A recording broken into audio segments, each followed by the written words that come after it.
Heinz Hirsacker was born on August 14, 1915, in Lübeck, the northern German town that was a capital of the prosperous Hanseatic League during medieval times. He had an unremarkable childhood before entering the military. Hirsacker did well during his early years in the military. He commenced at age 19 as an Offiziersanwärter, or officer candidate. Thereafter, he never ranked lower than 15th out of the nearly 200 other candidates in his officer training between 1935 and 1942.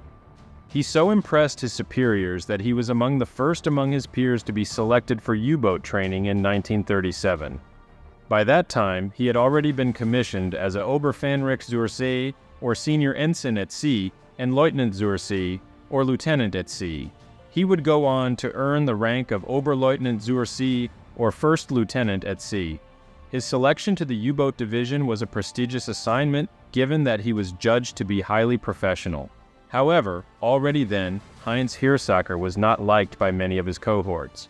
Nevertheless, he seemed destined for great things in the U-boat fraternity. His career in the U-boat division had commenced as second watch officer on U-572 from August to December 1937. He would later have the rank of first watch officer on U-64, and thereafter first watch officer, this time on U-124.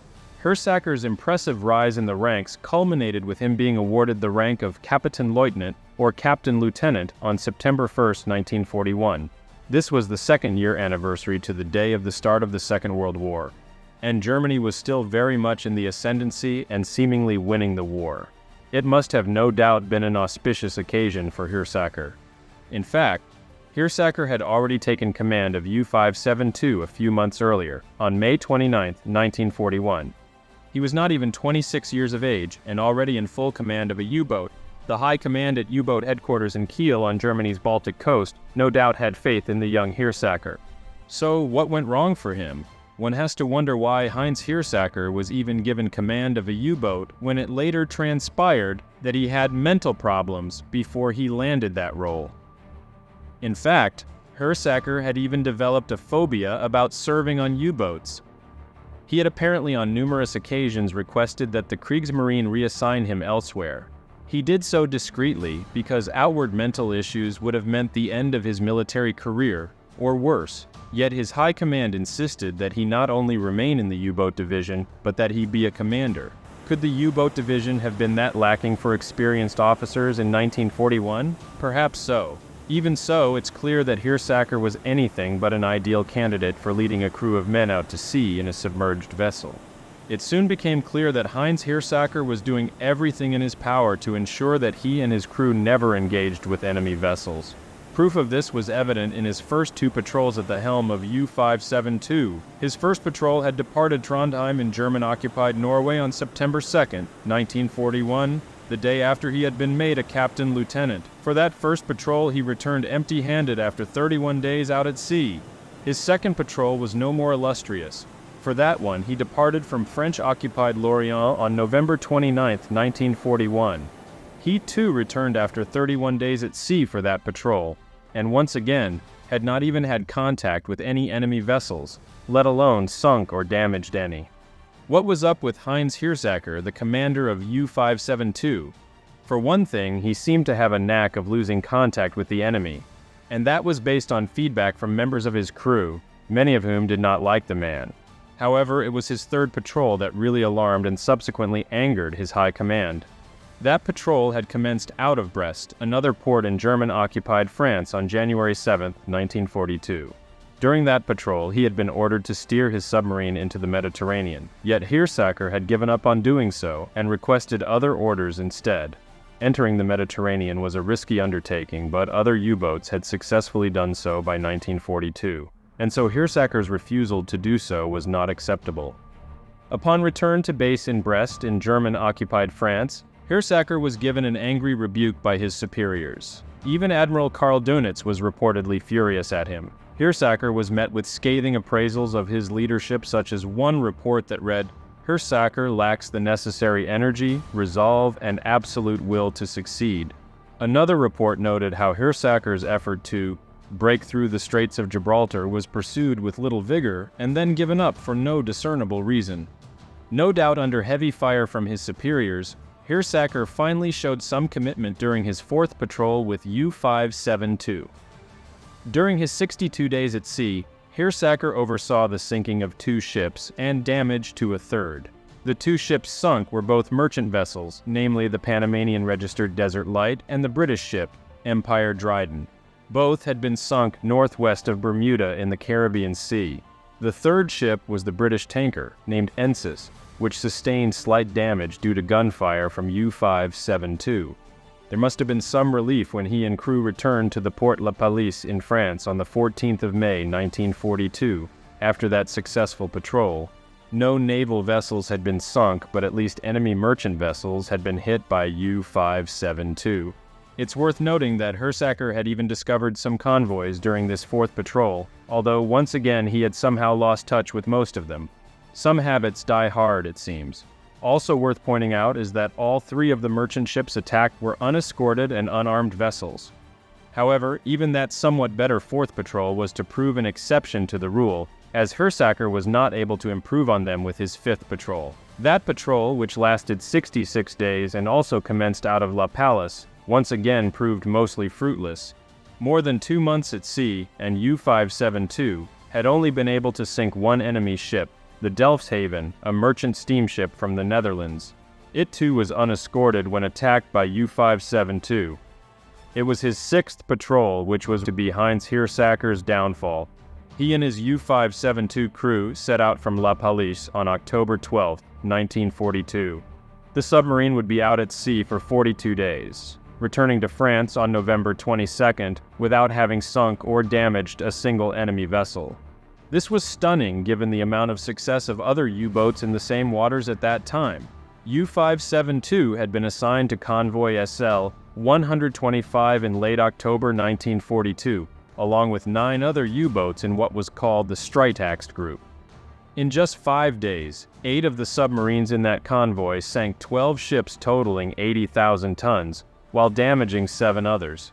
U-572 had no part in those achievements. Instead, Hirsacker had appeared to park his submarine on a patrol just off the coast of Lisbon, Portugal. He was then ordered to join 9 other U-boats in the Schlagetat group so that they could attack Allied troop transports that were landing in Morocco. That convoy was able to sink 2 ships and damage another 3. Once again, U-572 played no role in those hits. In total, U-572 under Heinz Hirsacker has been on 6 patrols for 267 days at sea, having sunk just 3 merchant ships and slightly damaging another. None of them had been naval vessels, and none of them were escorted at the time. These were hardly scintillating statistics, and Hirsacker must have sensed he was in trouble. Upon its return to La Palisse, one of the officers from U-572 spoke out to superiors regarding his suspicions about Hirsacker. That officer's statements must have been compelling because Heinz Hirsacker was relieved of his command on December 18, 1942. He was reassigned to the destroyers Hans Lodi and Z-33 in early 1943. Ironically, it was probably the kind of assignment that Hirsacker would have preferred instead of being made commander of a U-boat. In the meanwhile, he was being investigated in terms of paragraphs 84 and 85 of the German Military Criminal Code. Those clauses in the code deal with cowardice in the presence of the enemy. Those were serious accusations. It would later transpire that Hirsacker had falsified the ship's log or war diary for U-572, known as its KTB, in order to justify the lack of engagement with enemy ships, convoys, or aircraft. It was clear that Hirsacker had gone out of his way to keep U-572 submerged for most of the 6th patrol. This rendered the sub almost useless at sea during wartime. His court-martial was held in Nazi-occupied Paris. Unfortunately, next to nothing is known about that trial. That's rather strange, given what sticklers for recording anything and everything the German military was. Nevertheless, it is known that Hirsacker was found guilty of showing lack of leadership and cowardice. He was sentenced to death by firing squad. His fellow crew members from U-572 were mostly united in their own judgment of Hirsacker. They believed the sentence against him was just but harsh, with some commenting that he should have known what the consequences of his actions would have been. Hirsacker's pleas for clemency and the chance to redeem himself were roundly rejected. Knowing his death was imminent, Hirsacker requested a pistol from an officer in his crew. And so it was that Heinz Hirsacker committed suicide by pistol on April 24, 1943. He was 27 years of age. So to what extent was the case of Heinz Hirsacker a controversial one? Well, what was not controversial is that he was a rather poor U-boat commander. His lack of success for most of the 6 patrols he led strongly suggested a man who was not made to lead a submarine crew.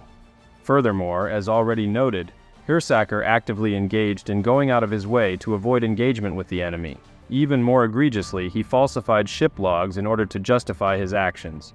His acts of blatant cowardice would have been considered treacherous in any navy of the world. So, Hirsacker is rather notorious for that alone. However, it's by modern standards that his case might be considered controversial. After all, Hirsacker had made it quite clear, as deftly as he could, that he had no desire to be part of the U-boat division.